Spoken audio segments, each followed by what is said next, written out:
Muito bem, pessoal. Vamos lá agora, continuando com a questão 11 da nossa segunda lista de exercícios de revisão. Todas as afirmativas abaixo acerca da teoria do consumidor e da demanda por bens e serviços são verdadeiras, exceto, então nós temos que procurar a afirmativa falsa, tá? A primeira delas, mudança nos preços relativos dos bens que constituem a cesta do consumidor alteram a inclinação da linha orçamentária e tendem a alterar a composição ótima da cesta.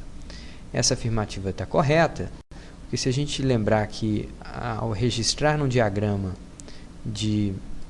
da decisão do consumidor, a gente geralmente foca na existência de dois bens apenas. Então aqui é X1, aqui é X2, e a gente geralmente desenha a restrição orçamentária como sendo uma reta, ligando, bom, aqui não está exatamente uma reta, né? Mas uma reta ligando esses dois eixos. A inclinação dessa reta vai ser dada pela razão de preços, que a gente chama de preços relativos. Porque esse ponto de intercepto aqui a gente chama de renda dividida pelo preço do bem 1. Então, seria quantas unidades do bem 1 eu teria capacidade de comprar se eu fosse usar toda a renda para adquirir apenas o bem 1. Aqui do outro lado eu vou ter também renda dividido pelo P2. Então, é quantas unidades do bem 2 eu teria capacidade de comprar se eu quisesse usar toda a minha renda para adquirir o segundo bem. Ora, quando um desses bens se altera, um dos preços desses bens se altera, apenas um desses interceptos vai mudar. Então, a gente pode aumentar assim ou pode reduzir assim. Mas ela vai alterar, essa alteração vai provocar mudança na inclinação da curva. Pois bem, a segunda afirmativa. Por hipótese, os consumidores buscam maximizar sua utilidade, ou seja, sua satisfação. Isso também está correto. C. Se um determinado bem se torna relativamente mais caro, a participação dos gastos com aquele bem sempre se torna mais elevada. Ora, isso daqui não é verdade e na maioria das vezes tende a ser o contrário.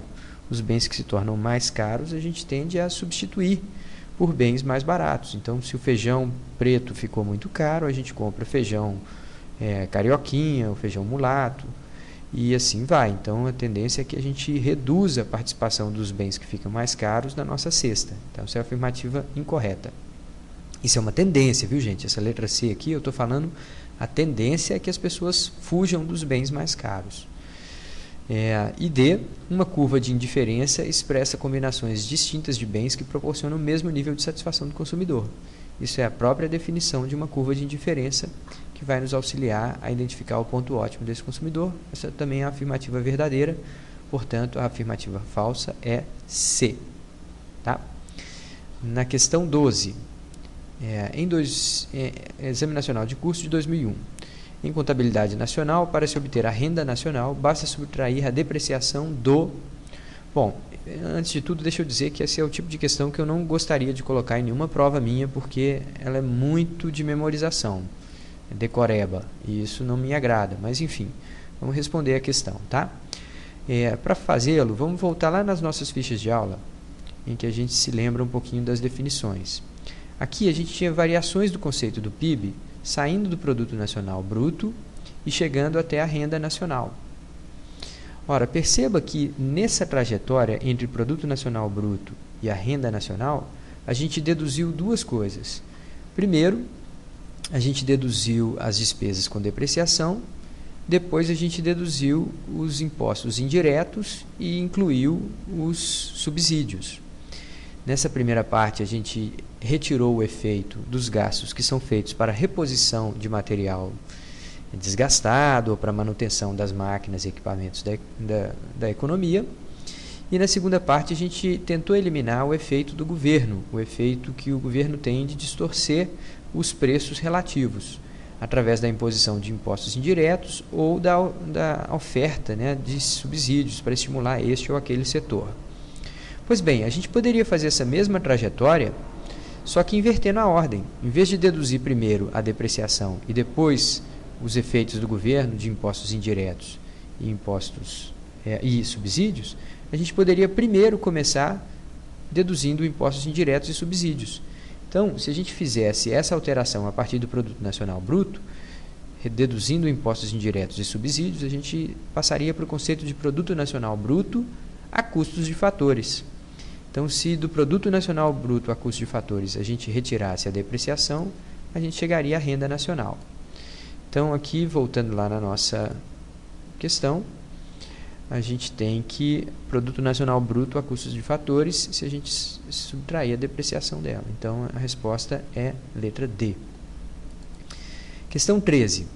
É verdadeira cada uma das afirmativas abaixo, acerca das características e da produção de bens públicos, exceto, então mais uma vez a gente tem que procurar a alternativa falsa. Vamos procurar uma afirmativa que diga algo que não é verdade. Os bens públicos são não excludentes. Tentar impedir que cidadãos que não pagam impostos usufruam do bem ou serviço oferecido pelo governo é inviável ou indesejável. Isso é verdade. É muito difícil a gente cercear as pessoas dos seus direitos, por exemplo, de lançar mão de um parque ou de uma praça, mesmo que eles não paguem os impostos. Para fazê-lo, a gente teria que cercar essa praça e aí a própria praça não traria o mesmo prazer aos seus usuários. Segundo, os bens públicos são não rivais. A minha satisfação com o uso do bem não impede a de outros. Mais uma afirmativa verdadeira. A rivalidade é a característica típica de bens privados. Então, se eu comer um sanduíche, você não pode comer o mesmo sanduíche. De alguma forma, o meu uso impede que você também desfrute daquele bem. Letra C. Os chamados caronas, easy riders, na versão americana, ou arregueiros, na versão pernambucana, não impedem que o Estado produza e ofereça serviços públicos de qualidade. Ora, os chamados caronas, eles não impedem, mas eles tendem a prejudicar a oferta de bens públicos, porque são pessoas que não estão pagando para usufruir daquele bem e, de alguma forma, estão fazendo. A letra D. A produção ou provisão de um bem público é sempre beneficiada pelo fato de as contribuições individuais dos cidadãos para o seu financiamento ser muito pequena. As contribuições deviam serem muito pequenas, né? As contribuições individuais serem muito pequenas. Essa afirmativa aqui, ela é claramente falsa. Por quê? Porque o fato de a gente se considerar muito pequeno comparado com a arrecadação de recursos da prefeitura, do Estado, para manter uma praça, por exemplo, faz com que muitos de nós achemos não tão grave deixar de pagar impostos.